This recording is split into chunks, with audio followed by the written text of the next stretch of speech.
बड़ी बहू वर्षा हर काम में बहुत तेज थी। वहीं छोटी बहू हर्षा हर काम आराम से करती। वर्षा को अपनी तेजी पर बहुत घमंड था।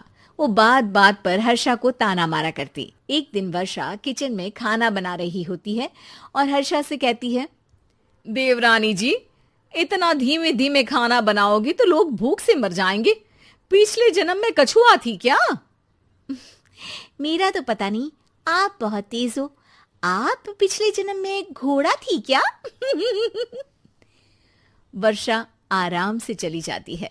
खाना खाने के बाद वर्षा का पति गौतम, हर्षा का पति लोकेश और उनके माता पिता बैठकर टीवी देख रहे होते हैं। तभी सास कहती है, अरे रामायण लगा दो हर्षा। हर्षा धीरे धीरे चैनल बदलती है। जब तक रामायण के चैनल पर पहुंचेगी रावण मर भी चुका होगा। हाँ बेटा हर्षा, जल्दी लगा देना, राम भगवान के दर्शन कर लूं।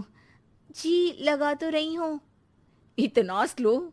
सासू माँ इतने में तो अयोध्या जाके राम भगवान के दर्शन कराएंगी। सब वर्षा की बात पर हंसने लगते हैं। वर्षा हर्षा के हाथ से रिमोट लेकर रामायण लगा देती है। हर्षा बुरा नहीं मानती और वो भी हंसते हुए वहां से चली जाती है। एक दिन हर्षा खाना खा रही होती है। तभी वर्षा वहां आके कहती है, अरे कितना धीमे धीमे खा रही हो। इतने में तो शादी में 100 लोग खाना खा लेते। आधे घंटे से खाना खा रही हो तुम। अरे खाने को चबा चबा कर खाना चाहिए। हाँ हाँ, आप तो चबा के भी खाती हो और दबा के भी। अरे आपको मेरे धीरे खाने से दिक्कत है या ज्यादा खाने से? अरे आप धीमे खाओ या ज्यादा खाओ मुझे क्या, बस मैं ये कहने आई थी कि सुबह कुछ मेहमान आ रहे हैं, जल्दी उठ के खाना बना लेना, देर मत करना। साथ में बनाते हैं ना। तुम्हारे साथ बनाऊंगी तो स्पीड को 5वें गियर से पहले गियर पर ले आना पड़ेगा। अरे भाई, तुम्हारे साथ रहकर तो मेरी तेज रफ्तार पर भी असर पड़ेगा और मैं भी तुम्हारी तरह हौले हौले काम करने लगूंगी सब। ठीक है, मैं पराठे बना लूँगी और सब्ज़ी बना लूँगी। आप चपाती बना लेना और दाल बना लेना। हाँ हाँ ठीक है, पर अलग अलग ही बनाएंगे। अगले दिन हर्षा जल्दी उठ के काम करने लगती है और वर्षा सुबह उठ के ये सोच के वापस सो जाती है कि काम तो वो तेज कर ही लेती है। अगर थोड़ी देर सो भी जाएगी तो भी हर्षा से पहले तो काम निपटा ही लेगी। हर्षा बेटा, आज भगवान के लिए थोड़ा जल्दी हाथ चलाना। हाँ, मेहमान आने ही वाले हैं। जी हाँ माँ, आटा गूंद लिया है, आलू उबल रहे हैं, पराठे बनाने ही वाली हूँ, फिर सब्जी भी बना लूँगी। इतने में ही वर्षा वहां आ जाती है। माँ जी, मेरा तो आप टेंशन ही मत लो, अभी उठी हूँ, लेकिन देखना खाना फटाफट राजधानी एक्सप्रेस की स्पीड से बना दूंगी। इतने में ही मेहमान आ जाते हैं। आइए आइए आइए, खाना बन ही रहा है, चाय बनवा लेती हूँ पहले आपके लिए। सास किचन में आती है। वर्षा, वो लोग आ गए, चाय बना दे जल्दी से। हर्षा को नहीं बोल रही क्योंकि वो तो सुबह की चाय देने में शाम कर देगी। चाय बन भी चुकी है माँ जी। वर्षा तेज ही नहीं, सबसे तेज है। आप चलिए, मैं चाय लेकर आती हूँ। वर्षा मेहमानों के सामने चाय लेकर जाती है। ये हमारी बहू है वर्षा, तेज वर्षा कहते हैं इसको। हर काम में इतनी तेजी रखती है जैसे मिल्खा सिंह भाग रहा हो।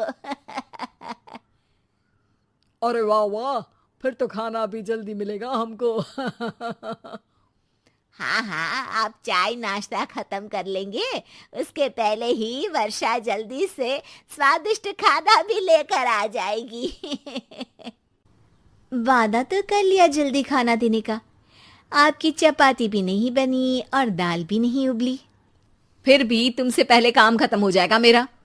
तुम्हारी तरह नहीं हूं, घड़ी की सबसे पतली सुई की जैसी धीमे धीमे धीमे काम करती हो तुम। बस वर्षा अपने तेज हाथों से दाल कुकर में चढ़ाती है और आटा निकाल के गूंथने लगती है। थोड़ी देर में कुकर की तेज सीटी बजती है। और वर्षा का हाथ डोल जाता है। आटे में पानी ज्यादा पड़ जाता है। अरे रे, आटा तो ज्यादा गीला हो गया। वर्षा जब रोटी बेलने लगी तो एक भी रोटी गोल नहीं बन रही थी। कोई रोटी श्रीलंका के नक्शे जैसी थी तो कोई रोटी ऑस्ट्रेलिया के नक्शे जैसी बनती। वर्षा चिढ़ जाती है।